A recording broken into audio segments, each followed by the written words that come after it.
Aceh telah terlibat kekuasaan sejak awal abad ke-16 dikarenakan wilayah Aceh adalah daerah yang sangat makmur dan sejahtera. Pada tanggal 26 Maret 1873, Belanda secara resmi menyatakan perang terhadap Aceh. Assalamualaikum Sultan. Waalaikumsalam. Daulat tuanku. Salam tuanku. Saya mendengar kabar bisik-bisik tetangga lagi tuanku. Hai kolom yang benar kalau bicara orang Aceh mana ada seperti itu. Bukan begitu Sultan. Belanda sudah membuat pangkalan di Sungai Raya. Di luar sudah ada ofisir Belanda yang membawa surat perundingan dari Ratu Belanda. Sudah. Mereka sudah melanggar. Termasuk terus ke sini biar kita cincang mereka. Baik Sultan.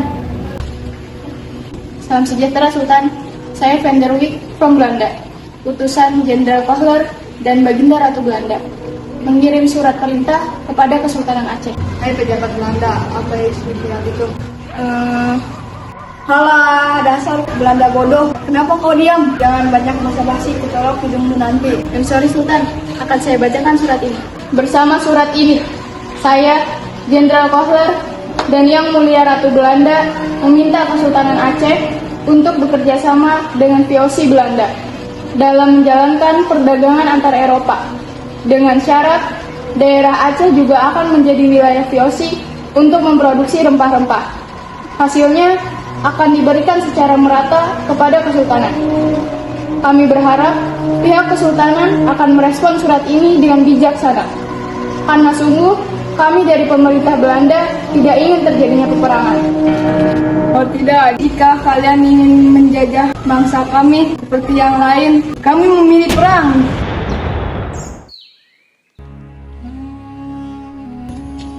Cut abang, ada apa resah sekali? Tidak ada Cut adek, kamu tahu lalat ngeng pulang pokoknya. Apa benar Cut abang? Jadi kenapa dengan lalat gantengnya? Jadi sekarang lalatnya yang gantung bukan abang lagi. Kalau lalat kita yang datang ada istrinya lalat juga. Alahai abang, marah lagi. Sedikit ku bilang kau sudah cemburu. Kan cuma abang yang bersemayam di hati adek. Memanglah ganteng, udah sana pergi masak. Oh my Kohler, Sultanan Aceh menolak bekerjasama dengan kita. Apa? Bagaimana bisa terjadi? Ceritakan pada saya. Mereka sangat kuat untuk mempertahankan Aceh, Tuan. Well. Ini tugas kamu, Bajak. Sekarang kamu cari kelemahan mereka. Mungkin kita perangi mereka saja, Tuan. Mereka sudah tidak bisa diajak kompromi. Iya juga. Siapkan surat untuk berperang dan peralatan untuk perang. Oke, tapi apa? Cepat beritahu saya. saya tidak bisa bergerak tanpa komisi, Tuan. Komisi. Udah kayak pejabat aja kamu. Lakukan apa yang saya perintah. Teku Umar, hadir Sultan. Tut Nyadim, Hadir Sultan. Panglima Kolom. Siapa yang Anda panggil, Sultan? Memangnya ada orang lain yang bernama Panglima Kolom? Sejauh survei lapangan yang saya lihat, tidak ada orang lain bernama Panglima Kolom selain saya, Sultan. Tidak usah besar bicara. Jadi tujuan saya mengumpulkan kalian semua untuk membicarakan strategi perang kita melawan orang Belanda. Hari Minggu semua kumpul di depan pohon bangka. Di belakang pohon cengkeh kita lakukan peperangan melawan awak Belanda. Apa kalian siap? Siap! Hani, mengapa kau bawa saya ke sini? My honey, lihatlah betapa indahnya negeri ini. Bagaimana kayaknya negeri ini akan menjadi milik kita berdua. Saya tidak suka di sini. Memangnya kenapa? Tapi ya lumayan sih di sini cowok-cowoknya pada ganteng juga. No. Sepertinya di sini banyak kelainan. Kamu saja yang begitu kelebihan. Assalamualaikum. Wow. Amazing, beautiful. Who are you? Saya penduduk dari sini, saya istri dari Teku Umar. Yuk ceritakanlah keseharian Teku Umar di sini. Hello baby, di sini kita untuk mensuplai lapangan, bukan untuk mensuplai cowok-cowok. Ayo kita pergi. Assalamualaikum. Waalaikumsalam. Yang tadi ngobrol dengan Cik Adek siapa? Tidak tahu bang. Kayaknya orang barat yang diceritakan oleh Sultan. Jadi apa yang mereka inginkan? Adek juga tidak tahu bang. Ya sudah, kita pulang saja. Ya udah ayo kalau itu keinginan adek.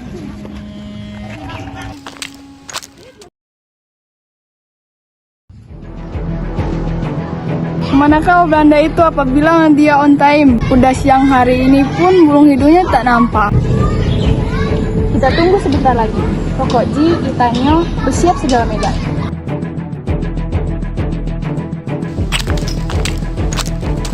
Hai kalian para penduduk primitif, bersiaplah kalian meninggalkan daerah kalian ini. Hei para kaum benih, jaga kau punya kata. Gaduh megom hinan mita, timpan pi soraya. Hei kalian jangan mengejek, dasar penduduk primitif, jelek, belagu lagi. Hah, banyak sekali berbicara. Para prajurit, serang!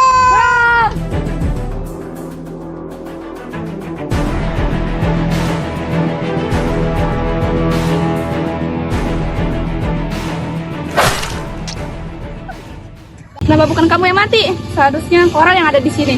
Dasar prajurit tidak becus. Kenapa ini bisa terjadi, bodoh? Baginda Ratu sudah marah dan menangis di sana. Kenapa kau tidak bisa mati? Mereka terlalu berani, Tuan. Personil dan senjata mereka memang kalah jauh. Tapi semangat juang mereka sangat luar biasa. Mereka seolah-olah tidak takut mati, Tuan. Impossible. You know, tidak ada seorang pun yang menginginkan kematian. Aku tidak mau tahu. Cari kelemahan mereka dan habisi mereka. Kalau bisa, jadikan mereka budak.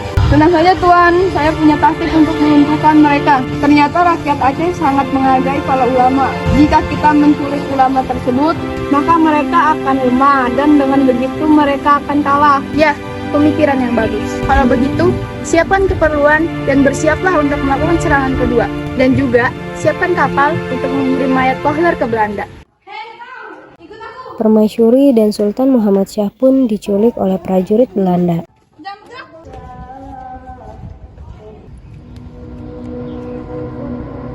Cut Ade, saat ini negeri kita telah parah keadaannya. Para prajurit itu benar-benar telah menghabiskan segalanya.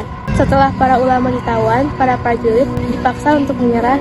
Belanda melakukan banyak pembantaian kepada rakyat Aceh. Cut Abang, apapun yang terjadi pada daerah kita, kita harus mempertahankannya. Cut Abang harus berjanji, harus selalu berdampingan dengan saya. Tentu Ade, apapun yang terjadi pada diri Abang, Cut Ade harus merelakannya. Cut Ade juga harus janji untuk mempertahankan daerah kita ya. Cut Abang nanti harus selalu ngabarin saya. Cut Abang harus janji selalu bersama saya. Saatnya kita kumpulkan para prajurit beserta Ule Balang. Cut Ade, sekarang daerah Meubalang menjadi sasaran mereka. Satu pesan Cut Abang pada diri Ade, bersegeralah berlindung kepada para Ule Balang. Tapi bagaimana dengan Cut Abang? Ade tidak perlu memikirkan Abang, Allah itu Maha Pencipta. Ade ingat pesan Abang tadi ya.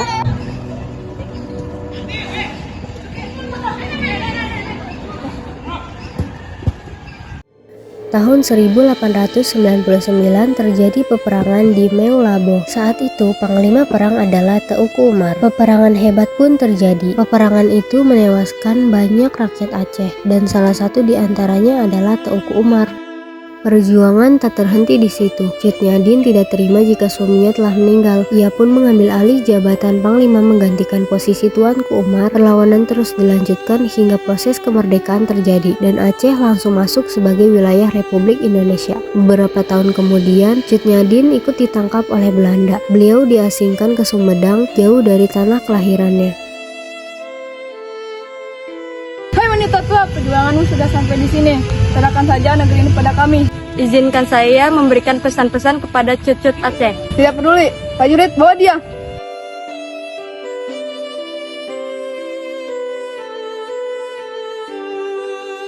Cut Nyadin pun dibawa ke Sumedang dan menghabiskan masa hidupnya di sana. Ia wafat dan dimakamkan di Sumedang.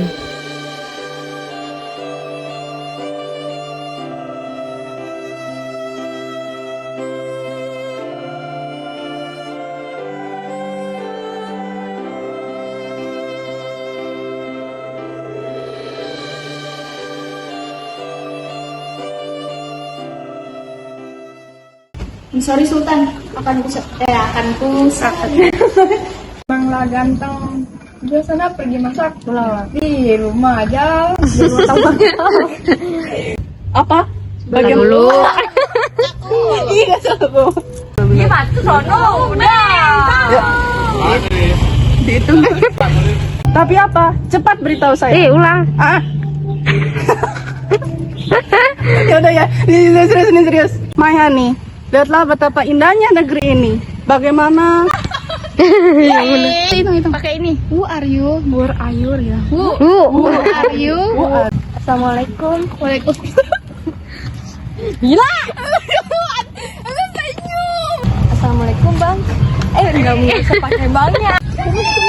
Kumis ya? Hai kalian para penduduk primitif. Bersama kalian. Bentar dulu.